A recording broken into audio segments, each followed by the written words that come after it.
ఒకప్పుడు అల్లరి వనం అనే ఒక నవ్వుల అడవి ఉండేది. అక్కడ ప్రతిరోజు జంతువులందరూ ఆటలు, నవ్వులు, ఫలాలు, పాటలతో అలా హాయిగా రోజులు గడిచేవి. కాని ఒకరోజు పెద్ద సంచలనం జరిగింది. మాక్స్ అనే కోతి, అయ్యో, నా అరటిపండ్లు అన్నీ పోయాయే.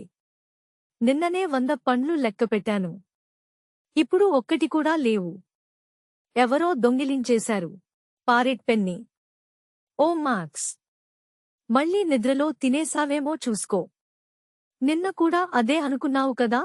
కోతి మాక్స్, ఇది నిజమైన దొంగతనం. ఇప్పుడే నేను గూఢచారి బాతువారిని పిలవాలి. ఇంత పెద్ద కేసు ఆయనే చూస్తారు. గూఢచారి బాతు, ఈ కేసు నేను తీసుకున్నాను. నా బిల్ పదునుగా ఉంది. నిజం బయటపడాల్సిందే. జీబ్రా జాక్, ఇక్కడ చూడు బాతు, పెద్దగా ముద్రలు ఉన్నాయి. ఏనుగులవే అనిపిస్తున్నాయి. ఏనుగు ఎల్లీ తడబడి చెబుతుంది. ఏనుగు ఎల్లీ, ఏంటి, నన్నే అనుకుంటున్నారా? నాకు పెద్ద పాదాలు ఉన్నా. నేను ఫలాలు తినను. నేను పీనట్ డైట్లో ఉన్నాను.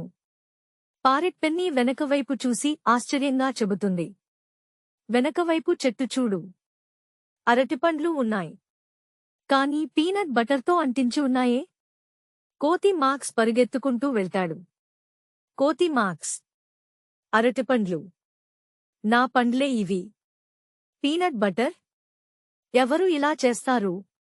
గూఢచారి బాతు, పీనట్ బటర్ను ఎవరు వేయగలరు? ట్రంక్ ఉండే వారు మాత్రమే కదా. ఏనుగు ఎల్లీ చిన్నగా నవ్వుతూ చెబుతుంది. ఏనుగు ఎల్లీ, నిజమే.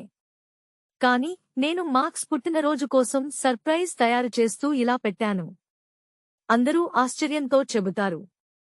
ఈ రోజా మాక్స్ పుట్టినరోజు? కోతి మాక్స్ చప్పట్లు కొడుతూ, అరే, నేను పుట్టినరోజే మర్చిపోయాను. ఇది నిజంగా బెస్ట్ సర్ప్రైజ్.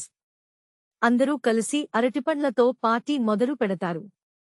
ఇలా గొప్ప అరటిపండు దొంగతనం అనుకున్నది గొప్ప పుట్టినరోజు పార్టీగా మారింది. మాక్స్కు నవ్వులు, స్నేహం, అరటిపండ్లతో నిండిన రోజు అయ్యింది.